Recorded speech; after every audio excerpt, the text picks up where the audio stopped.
All right, folks, coming up on Roland Martin Unfiltered for Tuesday, January 29, 2019.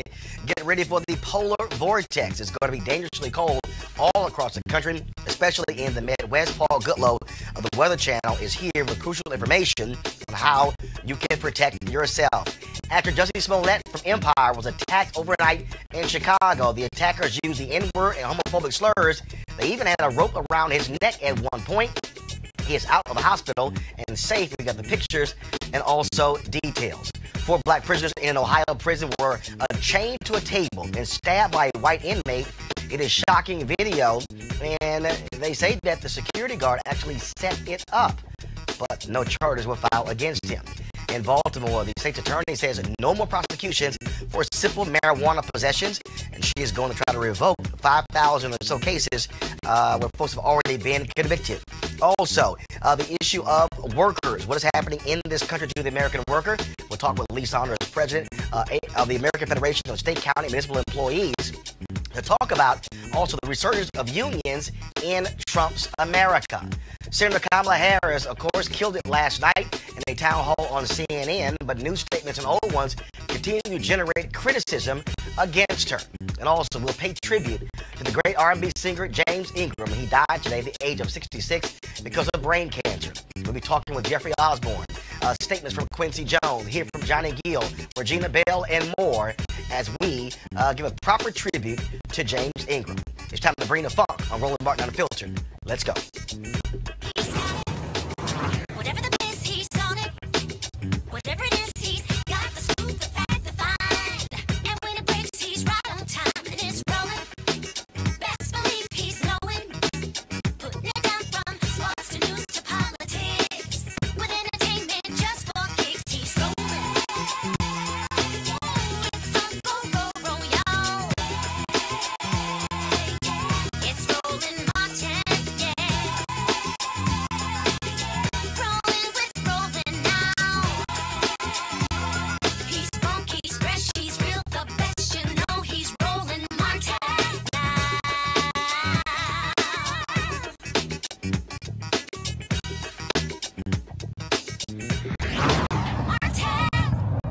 All right, folks, it is absolutely cold all across this country as a result of this polar vortex. In Chicago, it is going to be colder tomorrow than in Antarctica.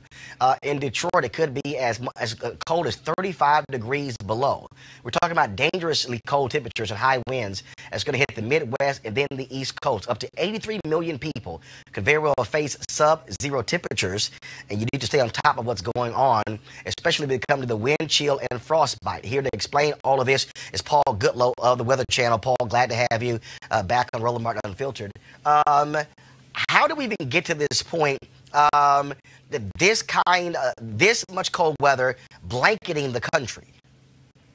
Well, I mean, Roland, it's January. It's January 29th, so we're literally in the middle of winter, so cold happens. Now, you know, we always have a short-term memory. We're not used to, we have to remember the last time we had this type of cold air. It's been in many cities across the Midwest, maybe 25 years or more since we've experienced temperatures this cold for, you know, several days like we're experiencing right now. but this is still winter. Now, yes, it is possibly record-setting cold in many cities. Chicago, for example, we've never had a high temperature as cold as it's forecast for tomorrow. I think that the record is 11 degrees all time, the coldest warm temperature of the day in Chicago. And we could see daytime temperatures around 15, 14 degrees below zero for a high temperature. Yeah, that is definitely remarkable, and temperatures we haven't seen since really the mid-90s in many locations. So it's cold, and yes, winter still happens, even though we are changing our climate. There is global warming. There's no belief. It is a fact. It is real. But weather is day to day. It's, a couple of days at a stretch. Yes, we can still have cold air and still have global warming. And this is basically old school winter back here across the U.S. And we talk about that. I mean, Detroit, we're hearing reports of minus 35 below as well.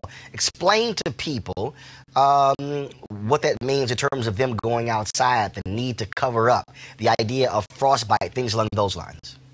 Well, the good news is a lot of schools are closed. Chicago schools are closed for tomorrow. Could even be closed on Thursday, too, because the cold air lingers into Thursday. Same thing in Detroit. Public schools are closed there. And that's a good thing, because with just a wind at, 5, 10 miles an hour, maybe even 15, that you might not even, really remark on a typical day. When you have air temperatures this cold, you have something called a wind chill. So the air will take this small amount of warm air, which is kind of trapped close to our body, and evaporate it, which means our body now works harder to stay warm. That's the wind chill. And wind chills, when you have air temperatures in the single digits below zero or the teens below zero, with a light wind like that, it can make your body feel like it's out in minus 40, minus 50, even minus 60-degree wind chills. We've already had those today across parts of Minnesota, North Dakota, South Dakota, even in Wisconsin. So we've already had these very mind-numbing, even deadly wind chills out there, and it can give you frostbite in the matter of maybe 5 to 10 minutes if you don't have covering on your skin, or you minimize your impact. You don't minimize your impact with the elements, with the wind, the tips to your nose, your ears, and I don't care whether you're white or black or yellow, Puerto Rican or Haitian. You are not immune to this. If you spend time outdoors, you will feel this. It literally takes your breath away and could definitely harm those of us on the extremes. We're talking about the infirmed, the young, the elderly. All these people are more susceptible to succumbing to winter-related illnesses, including frostbite and frostnip and possibly even hypothermia. Got to keep an eye on the little ones as well, because sometimes they want to be out there playing and not realizing that their body is screaming for some type of attention and warmth. So this is the type of weather that can literally have life-changing impacts on your body as little as 10 minutes out there. We're not trying to overhype this. I mean, this is some dangerous weather. Last question for you. How long is this going to last? 1 or 2 days or through the weekend? It'll last, well, it's winter, so we have about 5.5 more weeks to go, about 50 days until spring. But this latest blast of cold air will last really through Thursday. As we head towards Friday, we start moderating the temperatures. Now, again, we're not getting back to T-shirt weather, but we're getting out of the 30 degrees below average type weather. It's still going to be cold. Chicago, Detroit, maybe even having some quick snow showers as we head on towards the weekend, but not this brutally, I can't stand outside more than 5 or 10 minutes without getting frostbite type weather.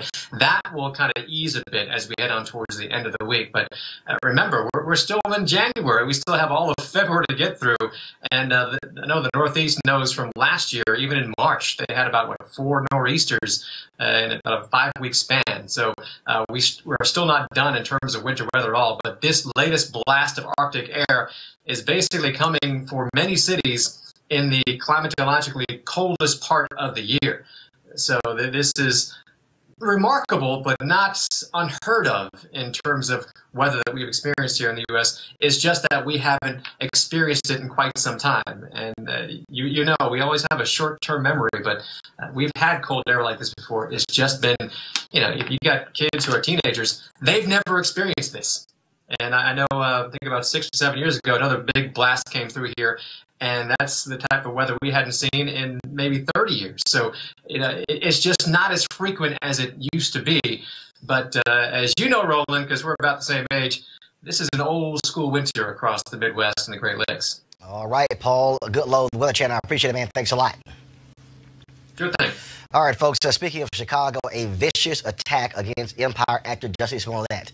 Of course, Jussie, who is black, openly gay, was attacked in Chicago by two white masked men yelling the N-word and homophobic slurs.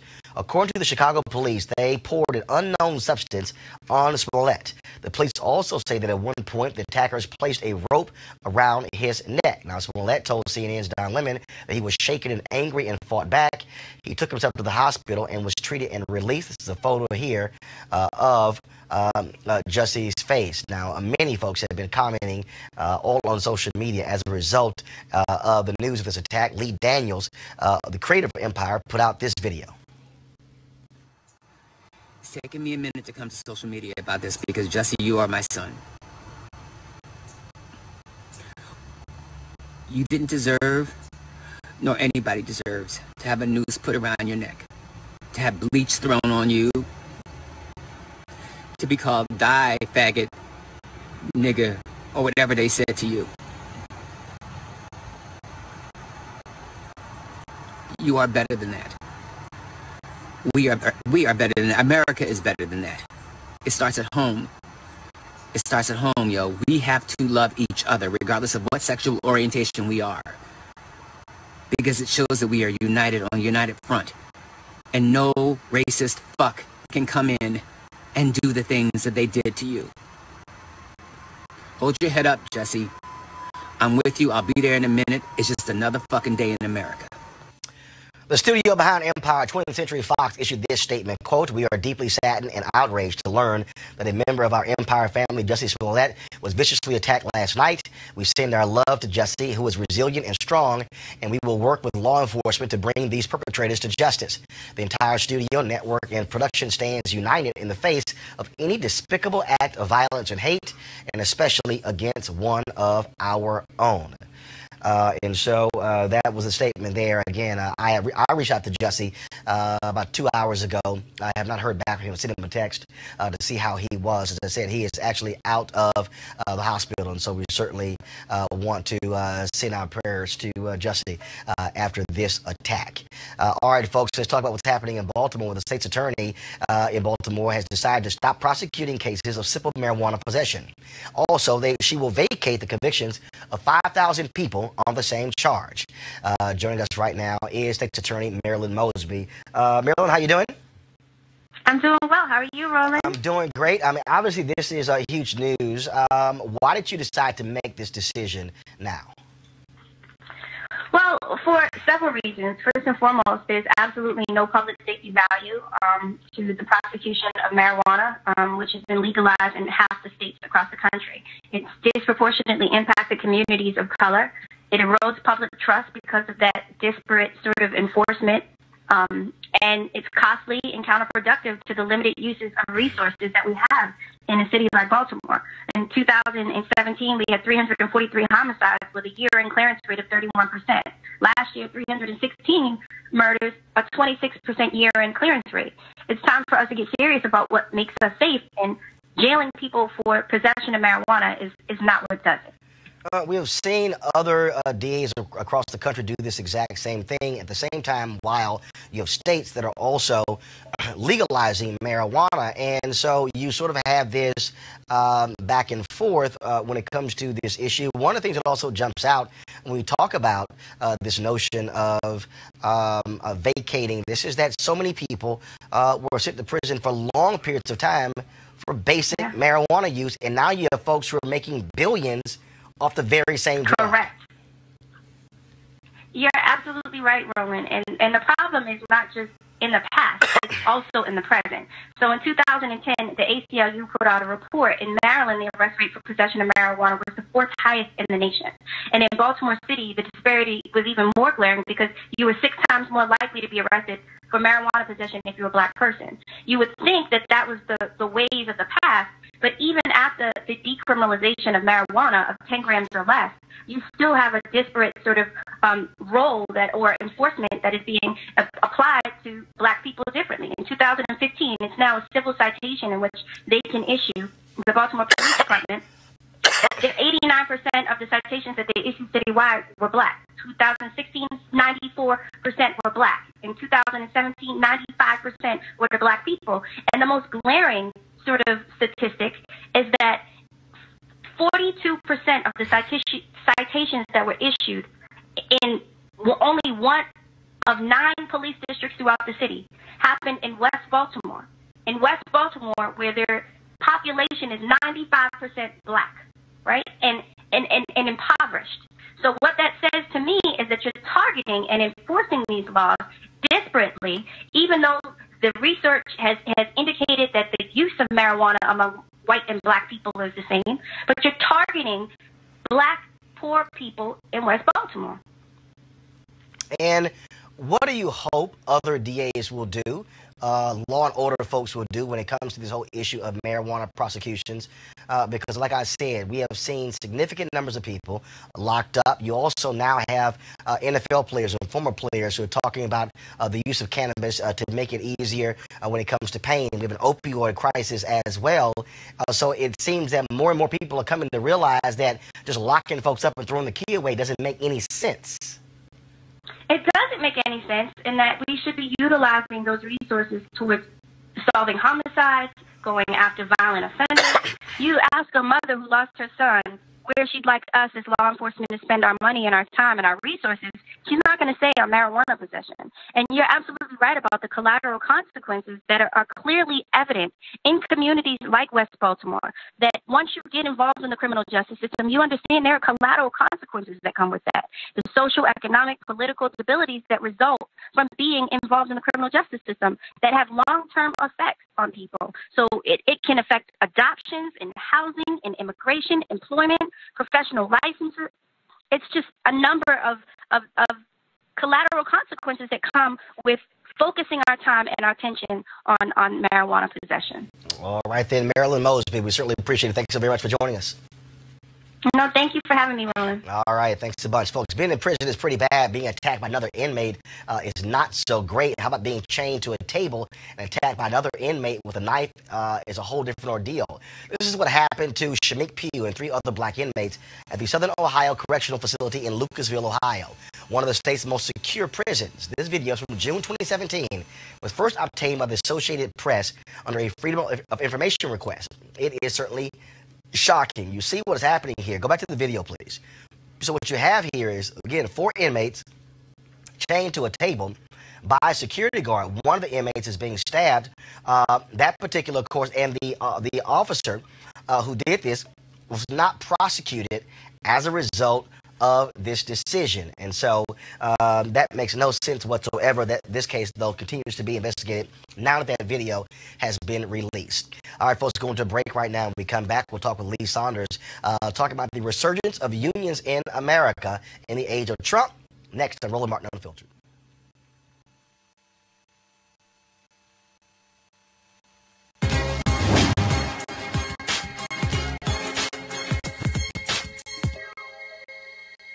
God has made us men long before men made us citizens.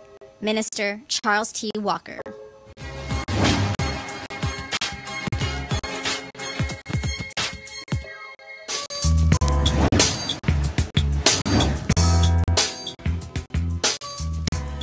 All right, folks, today's HBCU Giving Day. Our university of the day is Gaston State Community College, located in Gaston, Alabama. Founded in 1925. Of course, if you want to support Gaston, go to gastonstate.edu. That's GADSDEN state.edu to support Gaston State. And, of course, we want you to also support your choice, any particular HBCU that you are, where you're located in your city, in your state, because we know they are critically important. Also, guys, want to give an update here on Bennett College. Of course, they have until Friday to raise about $5 million in order to meet with relation to their accreditation. They had to raise that amount of money. And so earlier I saw a tweet I'm going to pull up in a second where the Bennett folks said that they are about 38% away from their goal. So about 62% of the money has been raised thus far. And so one of the things, if you want to text to give, and so here he is. We're going to go to my iPad, Henry. So you see the address here where you can actually give. You can text to give by texting BELLS, BELLES, to 444-999, 444-999. That's text BELLS, BELLES.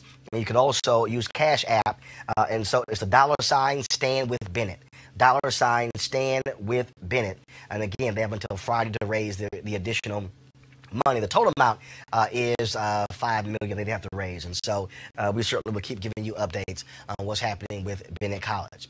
All right, folks. When it comes to workers in America, we have seen Donald Trump and his administration tout low unemployment numbers, but at the same time, if you look at what happened with the tax cut that was given, they talked about how that was going to somehow lead to massive reconstruction, give back to employees. Well, none of that stuff happened. And so what is actually happening now? More and more people are also seeing the value and the benefits of unions. Joining us right now is Saunders. He's the president of the American Federation of State, County, Municipal Employees. They also, of course, the union has 1.6 million members, and they also are a partner here of Roland Martin Unfiltered, and we certainly appreciate their support. Lee, glad to have you back. Glad to be. We have seen for the last 20 years a steady decrease in terms of union members. Now, all of a sudden, last 2 years of Donald Trump, people are going, wait a minute. The purpose of unions when it comes to collective bargaining makes sense. On the media side, a number of digital sites began to align themselves with various unions when it came to negotiating. BuzzFeed just laid off 15% of their workforce, and for the longest, their company has said, "Hey, we don't need that." Now employers are saying, "No, maybe we need collective bargaining." What happened here, where Americans stop demonizing unions and begin to realize their value? I think that you're seeing a new activism among all workers, whether they're in unions or not in unions. The most recent Gallup poll showed that 62% of the American public believes that unions play a vital role in today's society, that you need that checks and balances against the corporations and those who have a lot of money, have a lot of power, have a lot of wealth, and trying to gain more power and wealth at the expense of working people. So working people are coming together and saying enough is enough. And they're organizing more. We are growing as far as the union is concerned. Since 2016, we've gained 22,000 new members under the vicious attacks that have taken place over the past number of years. The same thing is happening with other unions across the country. And you see the mobilization efforts, the strikes that are taking place, voices being heard saying enough is enough. The educator strikes in the reddest of states where teachers are going on strike, not just for better wages and benefits, but for the common good, to support public education, to support smaller size classrooms, to include children in their demands. And you see all of this activity occurring, and there is a sense that people are saying enough is enough, and we're willing to make our voices heard. You talk about those strikes, and now you have some state legislators who literally want to outlaw teachers from striking. Well, in many of those red states where they did strike, there's a law that says that they can't strike, but that's not going to stop folks when they want to take collective action and understand that they've got to stand up for their rights, that they've got to stand up for their students, that we've got to stand up for public services, we've got to stand up for workers' rights. And you see that momentum carrying state by state by state, and I believe it's going to continue. When you talk about attacks on unions, I mean, we can really go back to early 1980s. Ronald Reagan as president, fires of air traffic controllers. Even though he got the endorsement of the Teamsters Union, you still had what happened was just the word union became a negative, became portrayed as being evil, as being bad. Do you also believe that unions had to, as they've been battling this for the last 30 years, had to learn a different way of communicating their value and purpose? Because in essence, they were being defined by their critics. we essentially had to get back to basics.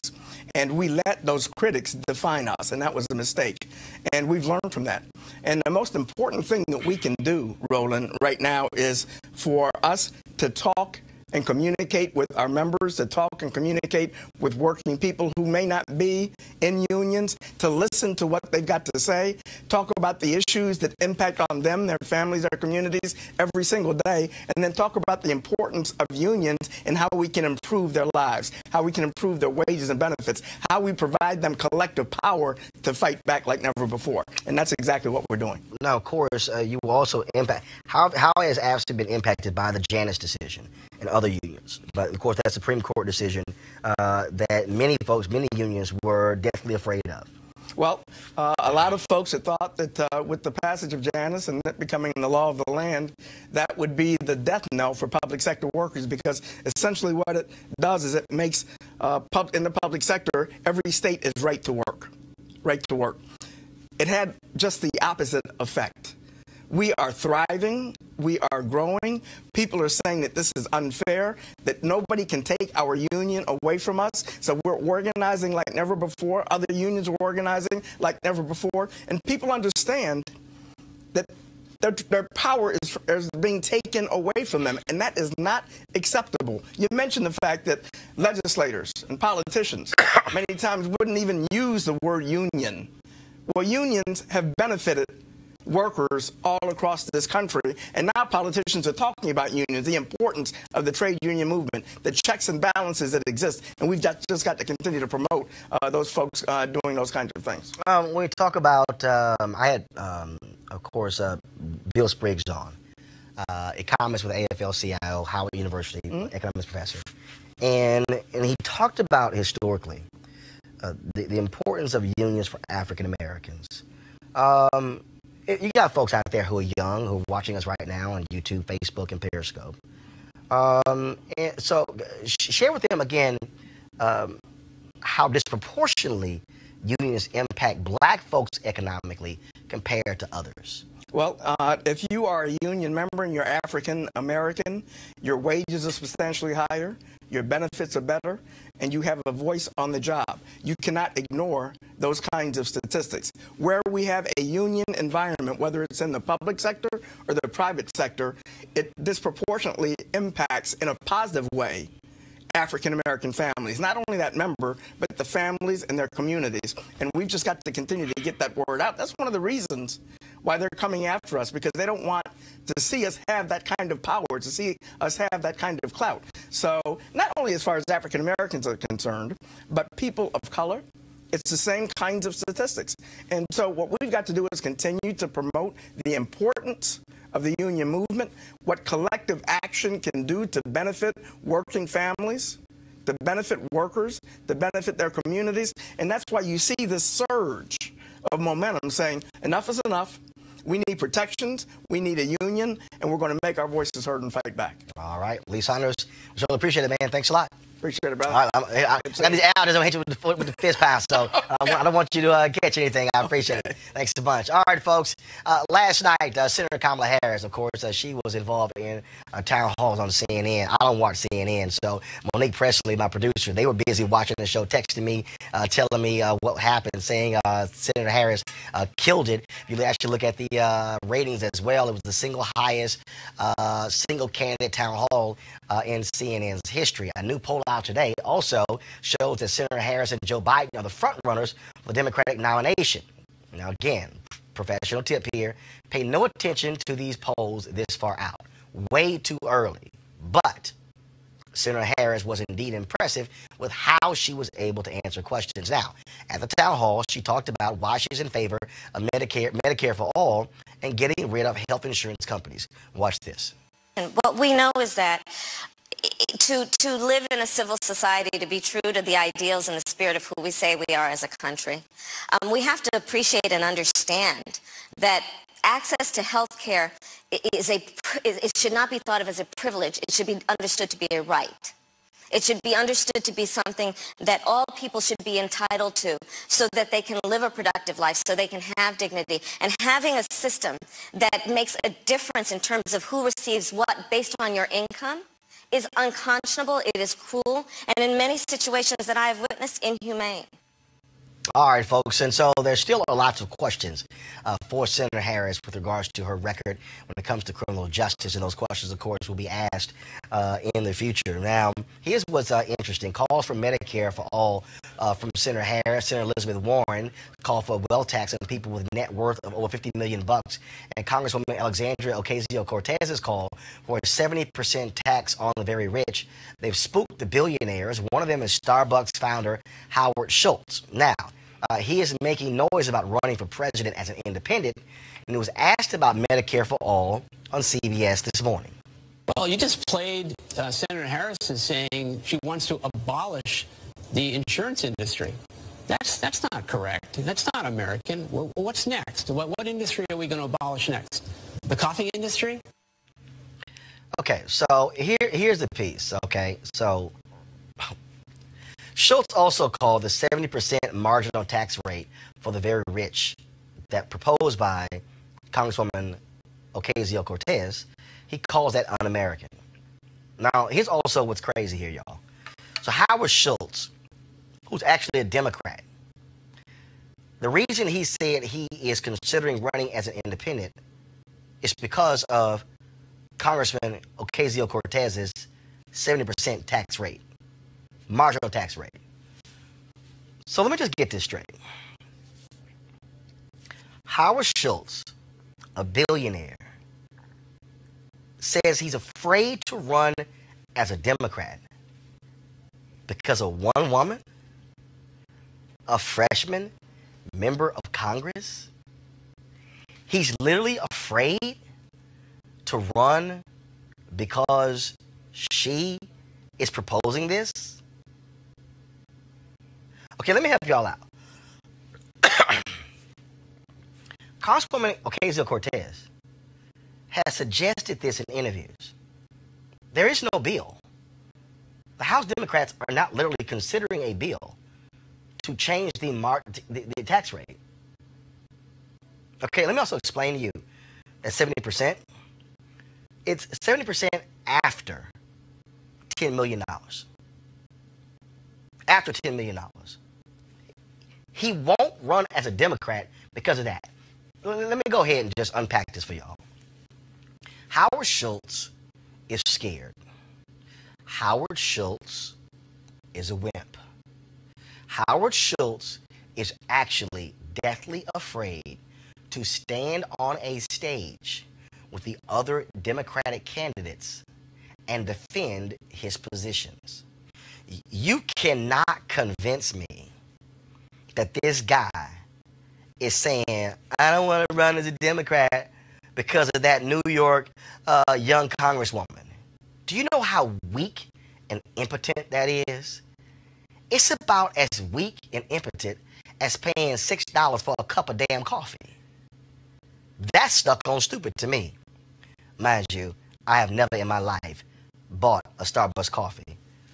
But to say you're scared to run as a Democrat because of one woman is weak. No. Here's the real deal. Billionaires like Howard Schultz don't like being questioned. I'll go ahead and put it right now. I know he's hired Steve Smith, who of course ran John McCain's campaign in 2008. I know he's hired Bill Burton, who worked in Obama's campaign in 2008 and 2012, but who's also a joke. Howard Schultz is not going to run as an independent. This is a vanity deal. This is the guy who has a book out right now who wants to sell some copies of a book. But if you actually want to run for president, have the guts to stand on a stage with the other candidates. Have the guts to travel around the country and go ask voters for their vote and travel and have these various discussions. But don't sit here and try to fool us and act as if you somehow are just so offended, so scared, just so, oh my goodness, how dare she make this proposal to tax us? Dude, you're a billionaire. a billionaire, and you don't like being questioned. That's the real deal right there. So if y'all want to sit here and listen to Howard Schultz, that's fine. If y'all want to take him seriously, that's fine.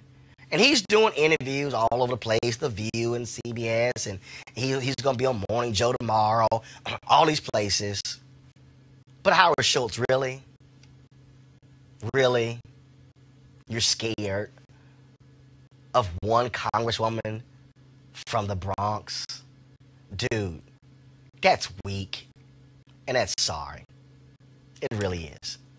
All right, folks, going to a break right now. We come back and we're going to actually talk about Kamala Harris. Last night we told you everyone running for president was going to be looked at very carefully, and already the Young Turks are reporting that Howard Schultz gave less than 1% of his fortune to charity. Boy, such a big giver. Now, Senator Kamala Harris is also being called out on her actions as San Francisco District Attorney, and critics are pointing to this clip from January of 2009. I would not be standing here were it not for the education I received. And I know many of us will say the same thing. And I believe a child going without an education is tantamount to a crime. So I decided I was going to start prosecuting parents for truancy. Well, this was a little controversial in San Francisco. And frankly, my staff went bananas. They were very concerned because we didn't know at the time whether I was going to have an opponent in my re-election race. But I said, look, I'm done. This is a serious issue, and I've got a little political capital, and I'm going to spend some of it. And this is what we did. We recognized that in that initiative, as a prosecutor and law enforcement, I have a huge stick. The school district has got a carrot. Let's work in tandem around our collective objective and goal, which is to get those kids in school. So, to that end, on my letterhead, now let me tell you something about my letterhead. When you're the DA of a major city in this country, usually the job comes with a badge. And there is often an artistic rendering of said badge on your stationery. So, I sent a letter out on my letterhead to every parent in the school district, outlining the connection that was statistically proven between elementary school truancy, high school dropouts, who will become a victim of crime, and who will become a perpetrator of crime. We sent it out to everyone. A friend of mine actually called me and he said, Kamala, my wife got the letter. She freaked out. She brought all the kids into the living room, held up the letter, said, if you don't go to school, Kamala's going to put you and me in jail. Yes, we achieved intended effect. So one of the issues that we'll, of course, be talking about is the idea of using a prosecutor using the threat of jail to deal with truancy. Is that the proper thing to do in this country? And so, again, that's just one of the issues that we'll be talking about as we continue to cover the campaign of Senator Kamala Harris and the other Democrats who are running for president in 2020. All right, folks, got to go to a break right now. When we come back, we're going to pay tribute to one of the legends of R&B music, James Ingram, who passed away today at the age of 66 from brain cancer. We'll be back on Roland Martin Unfiltered in just a moment. Hey everybody, this is Sherry Shepherd. You're watching Roland Martin Unfiltered, and while he's doing Unfiltered, I'm practicing the wobble. So I am. Because Roland Martin's the one, he will do it backwards, he will do it on the side. He messes everybody up when he gets into the wobble, because he doesn't know how to do it, so he does it backwards. And it messes me up every single time. So I'm working on it. I got it. You got Roland Martin. Hi, my name is Latoya Luckett, and you're watching Roland Martin Unfiltered. What's going on, everybody? It's your boy, Mac Wiles, and you are watching Roland Martin Unfiltered. What's up, y'all? It's Ryan Destiny, and you're watching Roland Martin Unfiltered. What up, Lana Well, and you are watching Roland Martin Unfiltered. Roland Martin Unfiltered, youtube.com/Roland S. Martin. And subscribe to our YouTube channel. There's only one daily digital show out here that keeps it black and keep it real. It's Roland Martin Unfiltered. See that name right there? Roland Martin Unfiltered. Like, share, and subscribe to our YouTube channel. That's youtube.com/Roland S. Martin. And don't forget to turn on your notifications so when we go live, you'll know it. All right, folks, welcome back. This afternoon, many of us were shocked and saddened to hear about the death of James Ingram, the R&B legend who was 66 years old. Henry, go to my iPad. This was a tweet that was sent out at 2:23 p.m. Eastern by Debbie Allen that said, "I have lost my dearest friend and creative partner, James Ingram, to the celestial choir. He will always be cherished, loved, and remembered for his genius, his love of family, and his humanity. I am blessed to have been so close. We will forever speak his name." And then once this was posted, folks began to, of course, comment on it. And then, of course, we saw the story. Initially, there was no cause of death given. And then later, we saw the story that said that James Ingram passed away as a result of brain cancer. Now, many folks, of course, have been tributes have been pouring in for the legendary singer Quincy Jones. We called Quincy, and Quincy wasn't doing any particular interviews, but Quincy did release this statement. He said, quote, "There are no words to convey how much my heart aches with the news of the passing of my baby brother, James Ingram. With that soulful, whiskey-sounding voice, James Ingram was simply magical. From the minute I first heard his voice on the demo tape for Just Once to 100 Ways, his classic duet with Patty Austin, How Do You Keep the Music Playing, Secret Garden, We Are the World, and all of our recordings, every beautiful note that James sang pierced your essence and comfortably made itself at home. But it was really no surprise because James was a beautiful human being with a heart the size of the moon. James Ingram was and always will be beyond compare. Rest in peace, baby brother. You will be in my heart forever." Again, that was the great Quincy Jones who released that particular statement. He also paid tribute to James Ingram on his Twitter page as well, posting a video where James Ingram actually performed at a tribute for Quincy Jones. And so, Henry, go to my iPad. This is Quincy Jones introducing James Ingram. All the love you got left, I want you to give it up right now for the singer, James Ingram. Your favorite song. Cue. Listen. James Ingram. The acronym.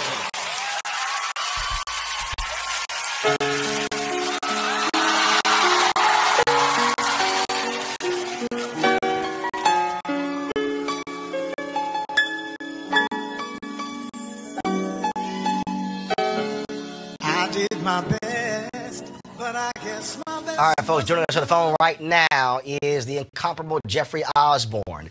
Jeffrey, how you doing, brother? I'm great, Roland. How you doing, man? A little saddened, from the news. Absolutely. I saw your Twitter post earlier, and you said it was interesting because people always got you and James Ingram confused. Yeah, that was rather funny, actually. Me and James did a lot of work together, going way back to, the 80s. We did some shows in Vegas together for a while, and it's funny, we'd be standing together, and people would come up and still get us mixed up.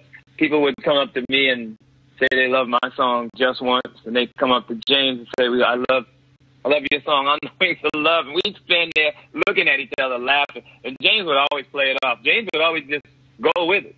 He'd say, "Yeah, James, I love you On the Wings of Love." He'd say, "Yeah, that was a good song, wasn't it?" So we had so much fun, man. I loved him, and I'm dearly going to miss him. Wow. Well, one of the things that is also interesting, and this actually happened, Jeffrey. So I'm at Essence Music Festival. I'm in a restaurant in New Orleans. And a woman sitting at the table next to me, and she introduces herself, and she tells me she's James Ingram's daughter. And she said, "Oh, my God, my dad really enjoys your work." And I said, "I appreciate that." And then what's so funny is I said, "But I need you to tell me, how is it that your dad never, ever got the woman?" I said, "I swear, I listen to more of your dad's music." I said, "And I always got sad because he never, ever seemed to get the woman in the end." So the next year was 2007. The history makers had a tribute to Quincy Jones. And James Ingram was one of the folks who paid tribute along with Eddie Levert and others. And I walked up to James. I said, dog, I said, you never got the woman, man. He cracked up laughing so loud. And again, and his music was just amazing. But that was always the deal. It was just sort of just his style and what, his outpouring and so how he affected folks with those ballads. Right, exactly. Well, he had that voice, man. That voice just was amazing, man. It was, a real earthy sound in his voice that just connected with everyone. At one point, James and I did a duet album, which never got released. It's a shame that it never got released, but it got mixed up in a record company kind of a duel. And, we spent a lot of time together, James and I. He was over my house. I was over his house. We wrote some stuff together for the duet album. And sadly enough, it never came out. But he was an incredible guy. He was a crazy guy, man. He was so full of fun, man. I tell you, it was amazing, and I'm blessed to have spent the time that I did with James because we did a lot of shows together, and he's just a beautiful person and a spirit and an incredible vocalist. And one of the things that when we talk about, cats like him and just like you, the problem is the music game has changed, and folks always talk about that really on popular radio, there really is no place for mature, or I say grown-ass singers. But you still have this huge fan base that appreciates a great ballad. That James Ingram, 100 Ways, or of course the duets that he would do with Patty Austin. Oh, amazing. Yeah, the duets were amazing. How do you keep the music playing? I mean, just incredible songs. I mean, Just Once. I mean, even I Don't Have a Heart. I mean, he just had incredible songs. And, you can't replace that kind of music in the history of music. I mean, your music has changed today, but there are people that will go down in history for their accomplishments and their contributions, what they've made to music. And believe me, I mean, even though the music has changed today, so many people still appreciate someone who can deliver a ballad, someone who is always touching your soul.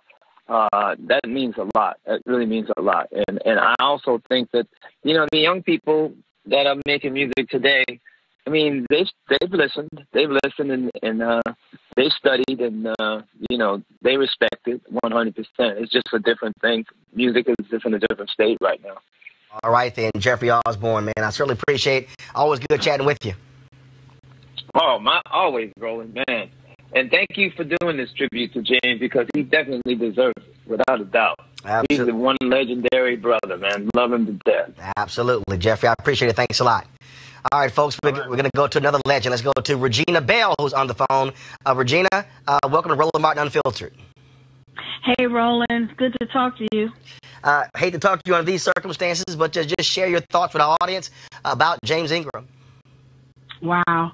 Well, I mean, what do you say? A legend, an icon, one of the most memorable voices that we've had in a while, especially through the 80s and the 90s, is gone. What can I say? The last time that I saw James was 2014. I was doing the Soul Train cruise. And I remember I was going to my room, and I hadn't seen him with his head shaved. And so I didn't know who he was. I didn't place who he was right away. And he went off on me. Like, I know you're not trying to not know who I am. I was like, James? And he's like, yeah. He's like, girl, don't play with me. He started coming towards me like he was going to shake me.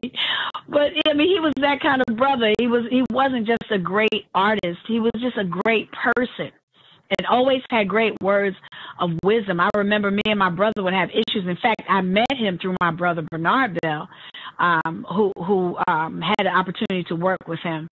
And when I couldn't see eye to eye with my brother on certain things concerning music, I called James, and James would get him straight. So, I mean, a friend, somebody who just gave us some of the greatest love songs ever. He's gonna be missed. I don't know what else we can say. Things that I mean, his voice obviously was distinct, and when you think about, again, James Ingram, you don't think of fast songs. I mean, you really think about these really slow, emotional, heart-wrenching songs that touch you at your core. Right. Unless you know that he co-wrote songs like PYT, which is one of my absolute favorites, by Michael Jackson. So, I mean, he had the ability to do it all. That's what we know him for. But when I tell you his legacy extends way beyond just a love song, of course, that is some of his greatest hits. But when I tell you he could do anything, he was amazing. He was an amazing musician, not just a singer, but an amazing musician. When we think about James Ingram, you knew the battle that he was enduring. Many of us did not know that he was battling brain cancer. Last time you saw him? The last time I saw him was 2014. I saw him on a Soul Train cruise. But I would talk to different people who we both know, and they would kind of give me an update or keep me posted on how he was doing and what his state was at the time. And I was just really sad to hear, because having had a brain tumor myself, and so I and I'm thankful to God that it wasn't malignant. But any turn of the cards, it could have been a different story for me, a different outcome. And so, my family, my heart goes out to the family, to Debbie and all of his children and his family. It's just so much, just to have to know that he's fighting this fight. But now I'm thankful to God that he doesn't have to fight anymore. He doesn't have to go through any of that anymore. No more of the suffering, no more of the pain, no more of the, all of what entails that comes with that. He doesn't have to deal with that anymore. Absolutely. Regina Bell, we certainly appreciate it. Thank you so very much for joining us. Thank you, Roland, and thank you for, because it's going to take us to keep, our great icons, our musical legends. It's going to take us to keep them alive. I think we killed them twice when we don't remember them. So I'm so grateful that you're doing this, and I'm sure a lot of other people will jump on the bandwagon. So thank you for having me. I appreciate it. Thank you so very much. All right, folks. Earlier today, I also called Lionel Richie. He's actually filming as we speak American Idol in Hawaii. Wanted to join us, but certainly wanted to express his condolences to James Ingram as well. In addition, I called Eric Benet, one of our, of course, newer singers, of course, offering his balance, if you will. And he is flying as we speak, and also wanted to express his thoughts and perspective on James Ingram.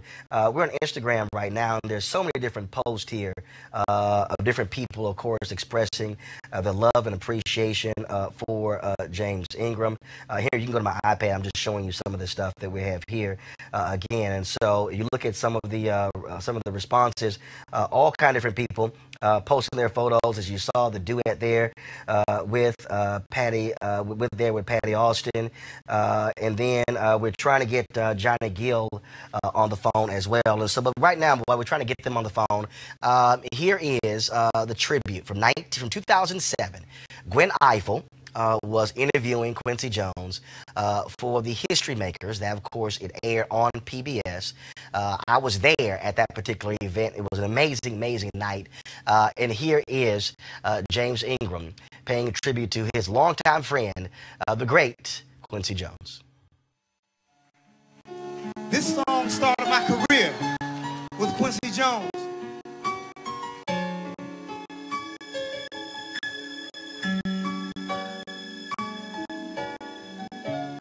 I did my best, but I guess my best wasn't good enough. 'Cause here we are back where we were before.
gave my all, but I think my all may have been too much.